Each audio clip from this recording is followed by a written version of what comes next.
Hello student, Kalyani IAS academy के online platform पर आपका स्वागत है। मैं हूं लखन दाइमा। आपको एमपीपीएससी मेंस एग्जाम के लिए सेकंड पेपर का फर्स्ट पार्ट पढ़ा रहा हूं, जिसका नाम है संविधान, शासन व्यवस्था, राजनीतिक तथा प्रशासनिक संरचना।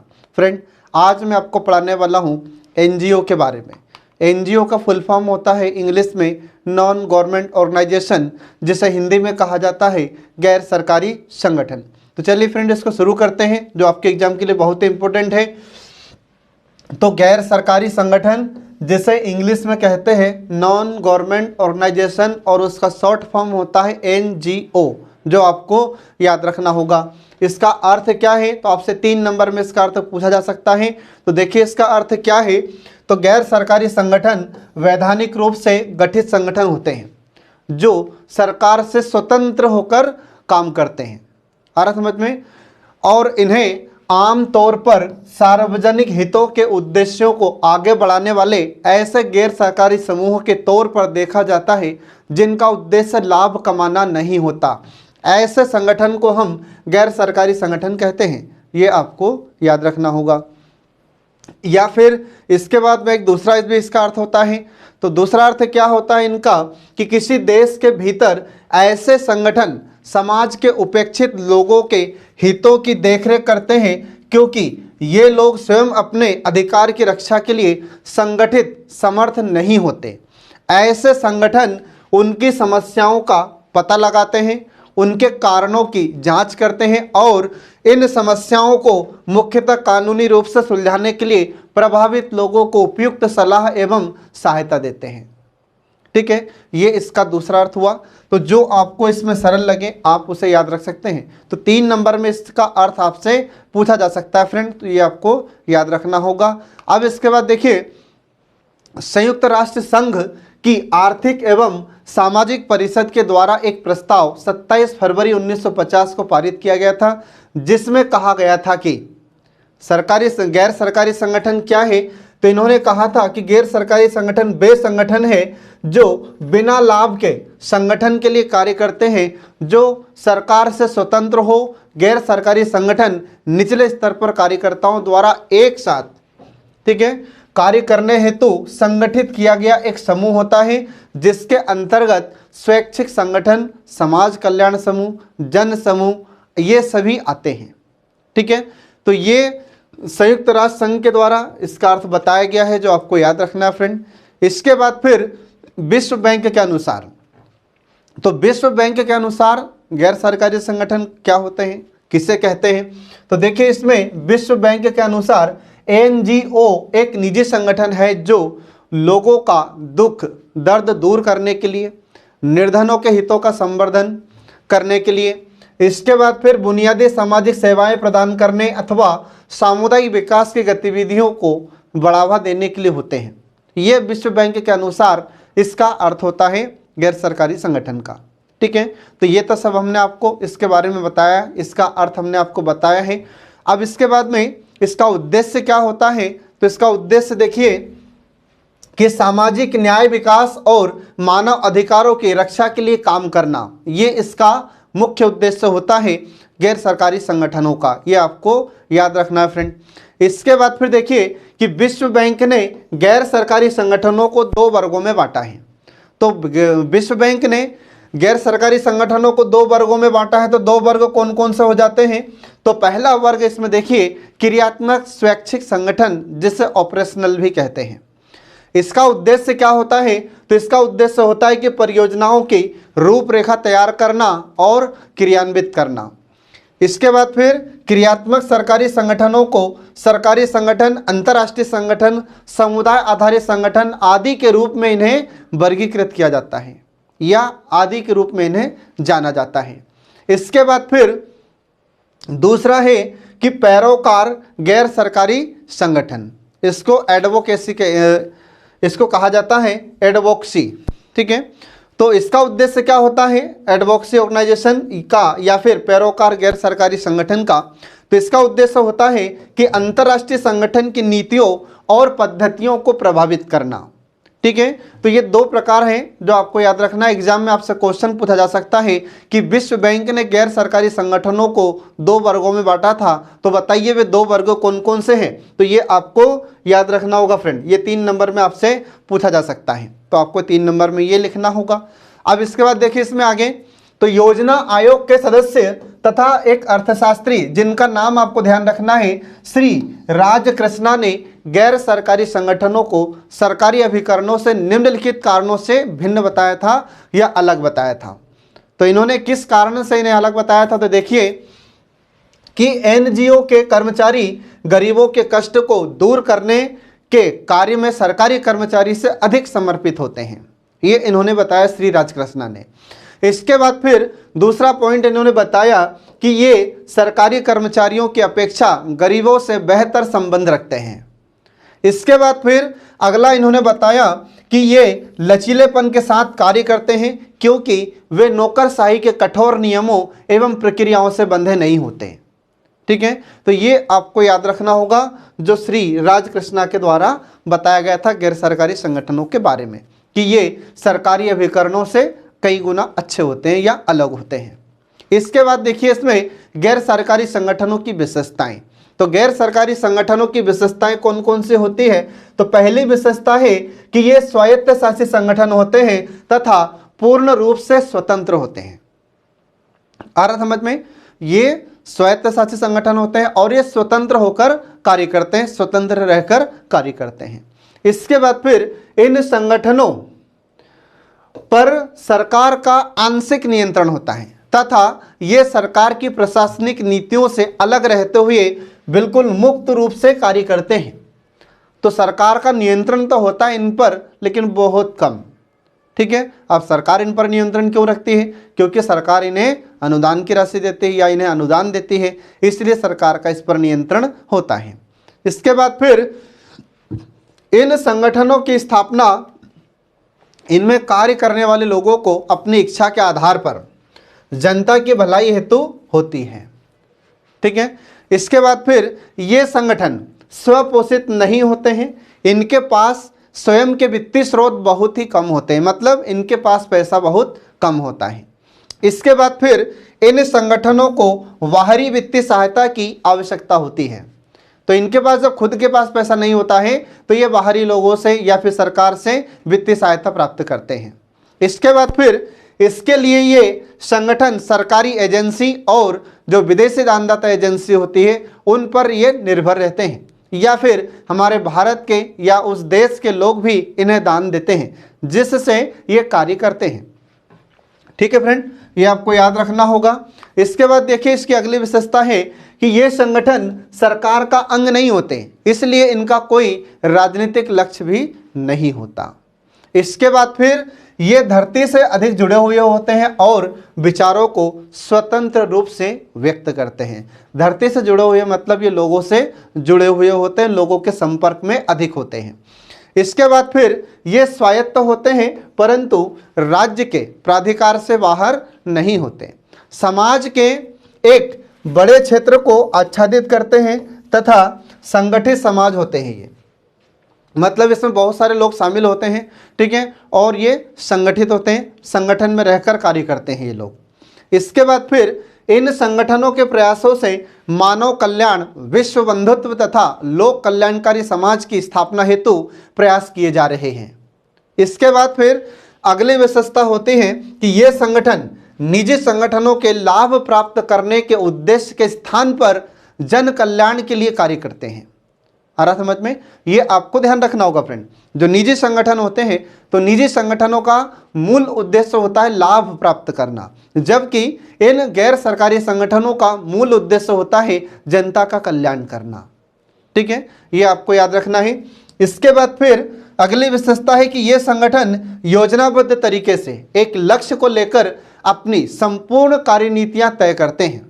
ठीक है फ्रेंड, ये आपको याद रखना होगा। तो ये सब इसकी विशेषताएं हैं। 5 नंबर में आपसे पूछे जा सकती है कि जो गैर सरकारी संगठन होते हैं उनकी विशेषताएं लिखिए। तो अगर 5 नंबर में आपसे पूछा जाता है तो ये विशेषताएं आपको लिखनी होगी। अब इसके बाद देखिए गैर सरकारी संगठनों के प्रकार। तो गैर सरकारी संगठनों के प्रकार कौन कौन से हैं? तो पहला प्रकार देखिए इसमें सक्रियतावादी गैर सरकारी संगठन, मतलब जो सक्रिय होकर कार्य करते हैं, जो सक्रिय रहते हैं, हमेशा सक्रिय रहते हैं।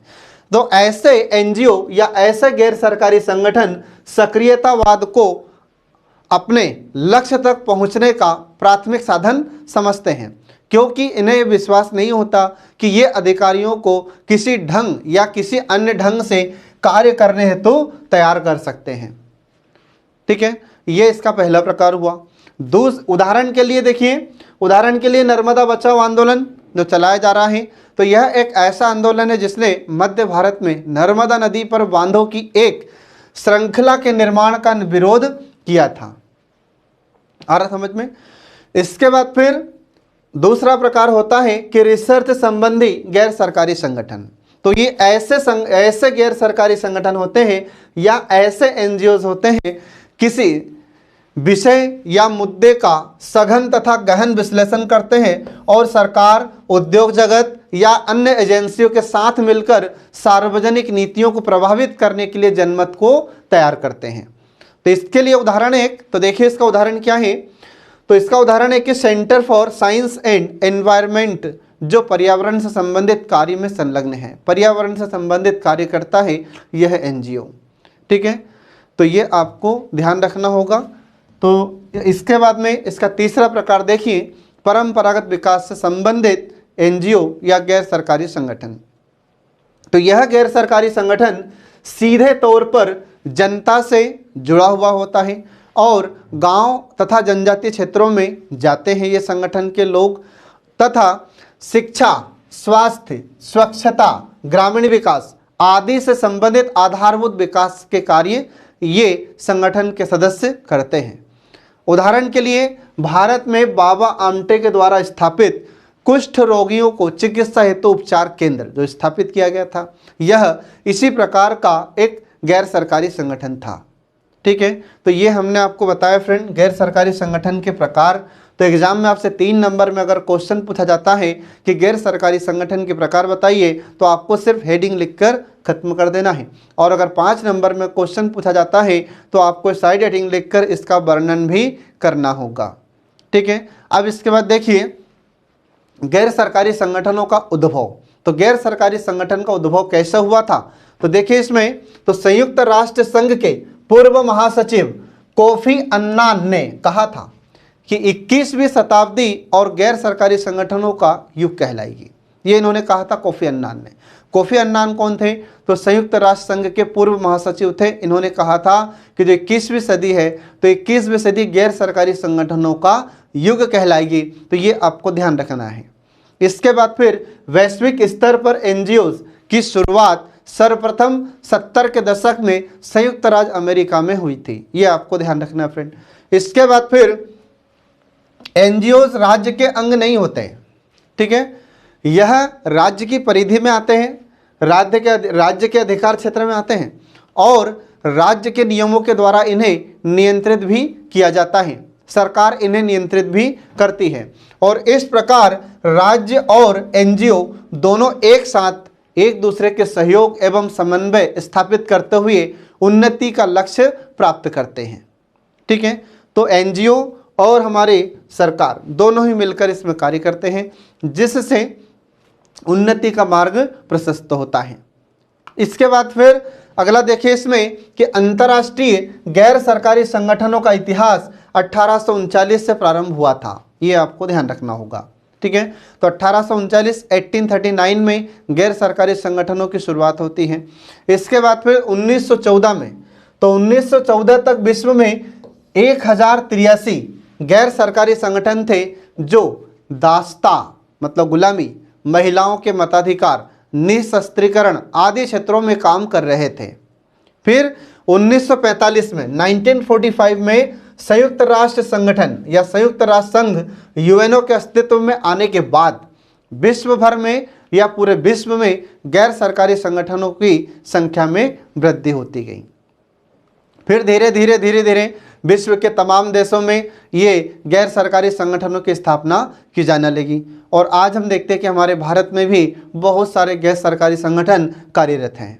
ठीक है। तो ये जो गैर सरकारी संगठन है इनके विश्व में वृद्धि के कारण क्या रहे हैं, तो इसमें देखिए विश्व में गैर सरकारी संगठनों की वृद्धि के कारण, तो पहला कारण है आर्थिक मंदी, ये इसका पहला कारण है। दूसरा कारण है शीत युद्ध की समाप्ति। तीसरा कारण है निजीकरण और बढ़ती मांग आदि। ये सब कारण है जिसकी वजह से गैर सरकारी संगठनों की वृद्धि होती चली गई। तो एग्जाम में आपसे 3 नंबर में क्वेश्चन पूछा जा सकता है कि गैर सरकारी संगठनों की वृद्धि के कारण बताइए, तो ये वृद्धि के कारण आपको लिखना होगा। या फिर 5 नंबर में आपसे क्वेश्चन पूछा जा सकता है कि जो गैर सरकारी संगठन है उनका इतिहास लिखिए, तो ये सब आपको लिखना होगा जो हम आपको बता रहे हैं। इसके बाद देखिए भारत में एनजीओ का उद्भव।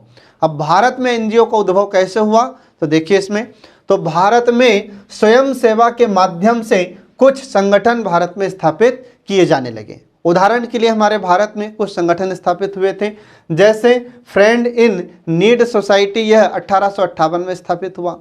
फिर इसके बाद में प्रार्थना समाज 1887 में, फिर इसके बाद 67 में, 1867 1867, और जो फ्रेंड इन नीड सोसाइटी ये 1858 में स्थापित हुआ। फिर प्रार्थना समाज 1867 1867 में स्थापित होता है। सत्य शोधक समाज 1873 1873 में स्थापित हुआ। आर्य समाज 1875 1875 में स्थापित होता है। फिर इसके बाद में national council for women in India 1875 में स्थापित हुआ। फिर द इंडियन नेशनल कॉन्फ्रेंस ये 1887 में स्थापित होते हैं। तो ये कुछ ऐसे संगठन थे हमारे भारत में जो जनता की सेवा के लिए स्थापित किए जाते हैं। आ रहा समझ में? तो कुछ ऐसे संगठन थे जो समाज सुधार के लिए कार्य कर रहे थे। तो इसी आधार पर फिर हम देखते हैं कि हमारे भारत में धीरे धीरे ये गैर सरकारी संगठनों की शुरुआत आगे होती है। तो ये हमारे भारत में इसका उद्भव होता है, ये आपको ध्यान रखना है फ्रेंड। इसके बाद देखिए कि गैर सरकारी संगठनों की बढ़ती संख्या को देखते हुए वैधानिक स्थिति प्रदान करने के लिए 1860 ईस्वी में, तो 1860 में समिति पंजीकरण विधेयक को पारित किया जाता है, अनुमोदित किया जाता है, और फिर उसके बाद में बहुत सारे गैर सरकारी संगठन भारत में होने लगे। इसके बाद फिर भारत में एनजीओ को 1980 के दशक में लोकप्रियता प्राप्त होती है, ये आपको ध्यान रखना है। इसके बाद फिर 1980 के दशक में गैर सरकारी संगठनों के स्वरूप में अधिक विशिष्टता आने लगती है। इसके बाद फिर पिछले दशक में भारत में नए गैर सरकारी संगठनों की संख्या में तेजी से वृद्धि होती है, और सरकारी आंकड़ों के अनुसार 1970 तक 1970 तक देश में केवल 1.44 लाख समितियां पंजीकृत थी। इसके बाद फिर यही पंजीकरण की संख्या में अधिकतम वृद्धि वर्ष 2000 के बाद होती है। ठीक है, तो जो एनजीओ हैं ये ज़्यादा रजिस्टर्ड कब होने लगे, तो 2000 के बाद से इनके रजिस्ट्रेशन में, इनके पंजीकरण में तेजी से वृद्धि होती है। फिर इसके बाद में सरकार द्वारा हाल ही में कराए गए एक अध्ययन के अनुसार भारत में 2009 के अंत तक कितने गैर सरकारी संगठन थे, तो 2009 के अंत तक 30,30,000 गैर सरकारी संगठन थे, और औसतन लगभग 400 भारतीयों पर एक गैर सरकारी संगठन कार्य कर रहा है। ठीक है, इसके बाद फिर 2008 में कराए गए अध्ययन में केवल उन संगठनों की ही गिनती की गई थी जो 1860 की सोसाइटी रजिस्ट्रेशन कानून अथवा मुंबई सार्वजनिक ट्रस्ट या अन्य राज्यों में उसके समकक्ष कानूनों के अंतर्गत पंजीकृत थे। इसके बाद फिर सरकारी आंकड़ों के अनुसार सबसे अधिक स्वैच्छिक संगठन महाराष्ट्र में पंजीकृत हैं। तो ये 3 नंबर में आपसे क्वेश्चन पूछा जा सकता है कि हमारे भारत में सर्वाधिक स्वैच्छिक संगठन कहाँ पर रजिस्टर्ड है, तो ये है महाराष्ट्र में, सबसे ज़्यादा पंजीकृत है महाराष्ट्र में।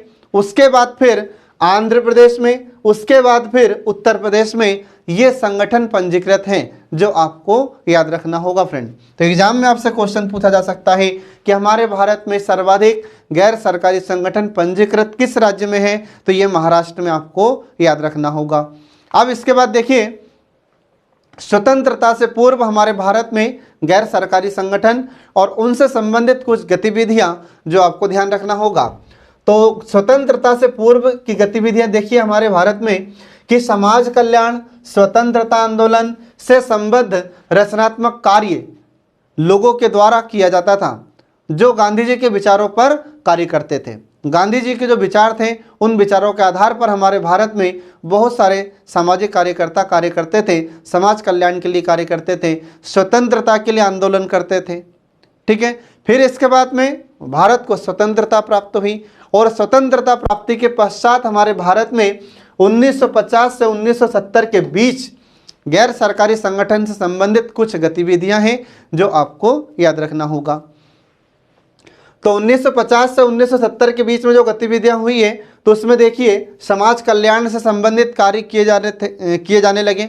इसके बाद फिर सरकार के द्वारा वित्त पोषित एवं प्रबंधित एनजीओज, गैर सरकारी संगठन जैसे खादी एवं ग्राम उद्योग, इसके बाद फिर ऐसे ही पंचवर्षीय योजनाएं फिर अस्तित्व में आने लगी। तो पंचवर्षीय योजना अस्तित्व में आ गई जिनसे हमारे भारत में तेजी से विकास हुआ, आ रहा समझ में, और एनजीओ को बढ़ावा दिया जाता है। इसके बाद फिर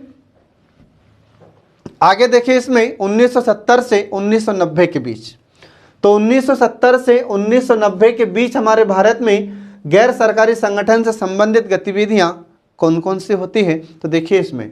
तो 1970 के दशक में नागरिक समाज का उद्भव हुआ। नागरिक समाज मतलब सिविल सोसाइटी। तो सिविल सोसाइटी की शुरुआत या इसका उद्भव हमारे भारत में 1970 के दशक में होता है। अब सिविल सोसाइटी मतलब हमारे भारत में बहुत सारे सामाजिक कार्यकर्ता कार्य करना शुरू कर देते हैं जो समाज कल्याण के लिए, समाज के लिए कार्य करते हैं। इस दौरान एनजीओज ने मतलब गैर सरकारी संगठन ने यह बताना शुरू कर दिया था कि सरकारी कार्यक्रम क्यों गरीबों एवं वंचितों तक अपेक्षित रूप से नहीं पहुंच पाए हैं, तथा उन्होंने जन भागीदारी वाले विकासात्मक कार्यों के नए मॉडल भी पेश किए थे। इन नए मॉडल के अंतर्गत एनजीओ को कई विस्तृत कार्यक्रम में शामिल किया गया, जैसे हमारे भारत में शिक्षा, प्राथमिक स्वास्थ्य देखभाल, इसके बाद में पेयजल, सूक्ष्म, इसके बाद में फिर सिंचाई, वन पुनरुद्धार, फिर जनजाति विकास, महिला बाल विकास, बाल मजदूरी, प्रदूषण से सुरक्षा आदि क्षेत्रों में ये संगठन कार्य करने लगे थे। बाद में इनमें से अधिकांश मॉडलों को सरकारी कार्यक्रमों में भी शामिल कर लिया गया था। ठीक है, तो फिर हमारी सरकार को लगा कि ये गैर सरकारी संगठन भारत के लिए अच्छा कार्य कर रहे हैं, जनता के कल्याण के लिए अच्छा कार्य कर रहे हैं, तो फिर सरकार भी इन्हें वित्तीय राशि प्रदान करना और ज़्यादा शुरू कर देती है। फिर इसके बाद में 1990 से 2010 के बीच गैर सरकारी संगठनों से संबंधित गतिविधियां किस प्रकार की रही है तो देखिए इसमें कि इस अवधि में सरकार एवं एनजीओ के मध्य भागीदारी में या फिर सरकार और एनजीओ के मध्य भागीदारी को बढ़ावा दिया जाने लगा। अब सरकार और एनजीओ के मध्य भागीदारी अधिक होने लगी और एनजीओ ने इस दौरान सूक्ष्म ऋण एवं आजीविका पर अधिक ध्यान केंद्रित किया और नीति निर्माण एवं कार्यक्रम कार्यान्वयन में एनजीओ की भागीदारी सुनिश्चित की जाने लगी।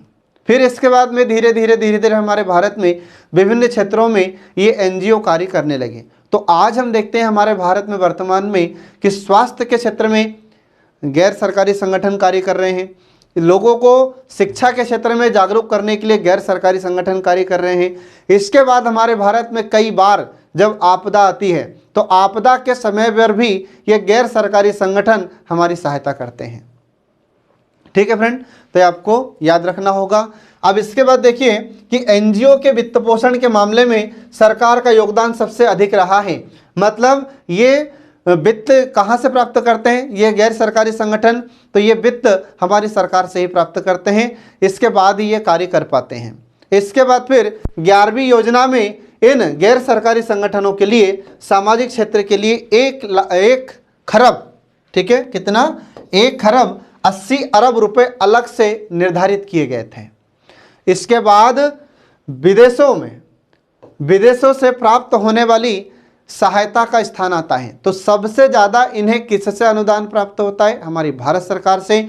इसके बाद फिर इन्हें विदेशों से सहायता राशि प्राप्त होती है। इसके बाद फिर हमारे भारत में कुछ व्यक्तिगत दानदाता होते हैं जो एनजीओ के लिए सबसे बड़े और महत्वपूर्ण स्रोत के रूप में उभर रहे हैं। मतलब हमारे भारत में अभी बहुत सारे ऐसे दानदाता हैं जो व्यक्तिगत रूप से इन एनजीओ को दान में पैसा देते हैं, जिससे ये एनजीओ लगातार कार्य कर पा रहे हैं। ये आपको ध्यान रखना होगा फ्रेंड। अब इसके बाद देखिए, अधिकांश एनजीओ छोटे संगठन में होते हैं, मतलब छोटे होते हैं, और सभी एनजीओ को 3/4 संख्या को समग्र रूप से केवल कार्यकर्ता ही चला रहे हैं। एक तरफ तो अच्छा हमें इनके बारे में सुनने को मिलता है, परंतु दूसरी तरफ इनमें इनकी समस्याएं भी बहुत सारी हमें देखने को मिलती हैं। तो ये सब मैं आपको आगे बताऊंगा। तो देखिए इसमें तो लगभग 13% एनजीओ 2 से 5 कर्मचारी ही हैं। कितने प्रतिशत में? 13% एनजीओ में 2 से 5 कर्मचारी ही हैं, और लगभग 5% एनजीओ में 6 से 10 कर्मचारी कार्य करते हैं, और केवल 8.5% 8.5% गैर सरकारी संगठनों में 10 से अधिक कर्मचारी काम करते हैं। इसके बाद फिर एक सोसाइटी है जो आपको ध्यान रखना है, तो society for participatory research in Asia के द्वारा एक अध्ययन किया गया है, और इस अध्ययन के अनुसार यह पता चला है कि 73.4% 73.4% एनजीओ में केवल एक या एक भी वेतनिक कर्मचारी कार्य नहीं करता।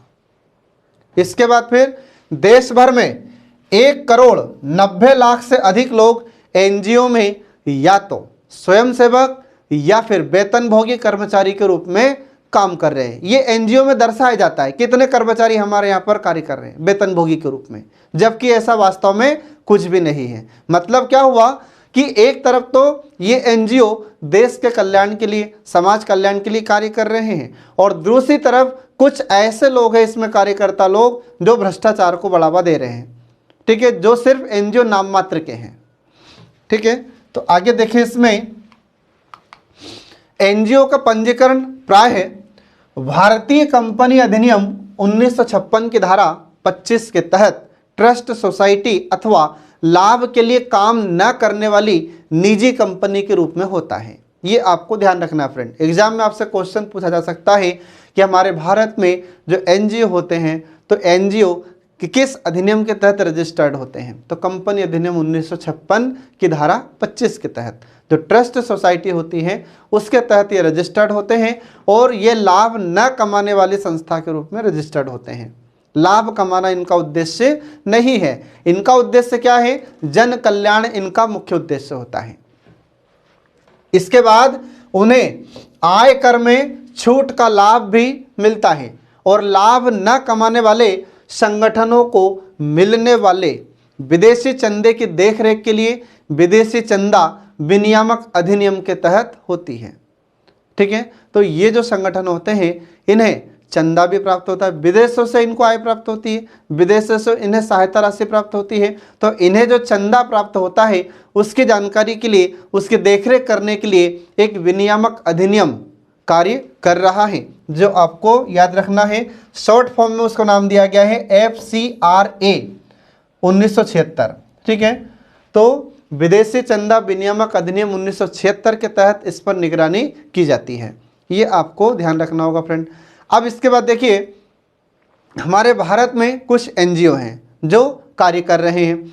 तो भारत में कुछ एनजीओ हैं, तो देखिए इसमें तो विभिन्न क्षेत्रों में स्वैच्छिक संगठनों का गठन इसलिए किया जाता है कि ये लोगों के सामाजिक, सांस्कृतिक और आर्थिक जीवन पर प्रभाव डालें।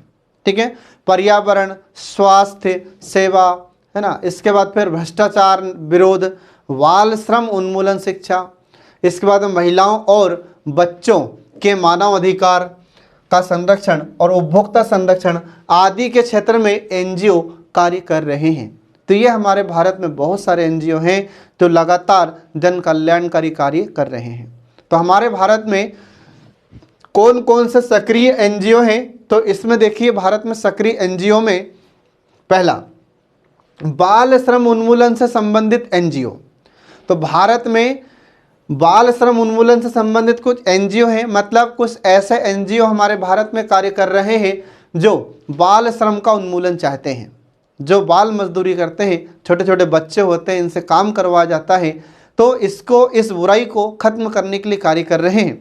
तो 1991 में गठित वेंकटरमैया फाउंडेशन वर्तमान में महाराष्ट्र, मध्य प्रदेश, इसके बाद बिहार जैसे राज्यों में सक्रिय है। इन राज्यों में यह संगठन कार्य कर रहा है जो बाल श्रम उन्मूलन कर रहा है, ये बाल श्रम उन्मूलन चाहता है। इसके बाद फिर अगला आता है पर्यावरण, शिक्षा और संरक्षण से संबंधित स्वैच्छिक संगठन। तो हमारे भारत में कुछ ऐसे एनजीओ हैं, कुछ ऐसा गैर सरकारी संगठन है जो पर्यावरण की शिक्षा देते हैं, शिक्षा को बढ़ावा देने के लिए कार्य कर रहे हैं, ठीक है। इसके बाद पर्यावरण के संरक्षण से संबंधित लोगों को जागरूक कर रहे हैं। तो ऐसे कुछ और हमारे भारत में एनजीओ हैं। तो देखिए इसमें कौन कौन से एनजीओ हैं। तो इसमें नाम आता है कि centre for science and environment. इसके बाद फिर दूसरा है इसमें गांधी शांति प्रतिष्ठान। फिर इसके बाद में अगला आता है हिस्ट्री सोसाइटी और इसके बाद में नर्मदा बचाओ आंदोलन।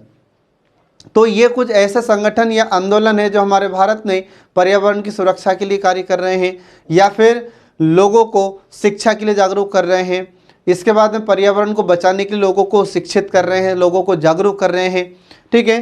तो ये सब आपको ध्यान रखना होगा फ्रेंड। तो एग्जाम में आपसे क्वेश्चन पूछा जा सकता है, 3 नंबर में पूछा जा सकता है, 5 नंबर में पूछा जा सकता है कि हमारे भारत में प्रमुख एनजीओ के नाम लिखिए। अगर 3 नंबर में पूछा जा रहा है तो आपको एनजीओ के नाम सिर्फ लिखना है, और अगर पूछा जाए कि भारत के प्रमुख एनजीओ के नाम तथा उनके कार्य के बारे में बताइए तो आपको ये सब लिखना होगा।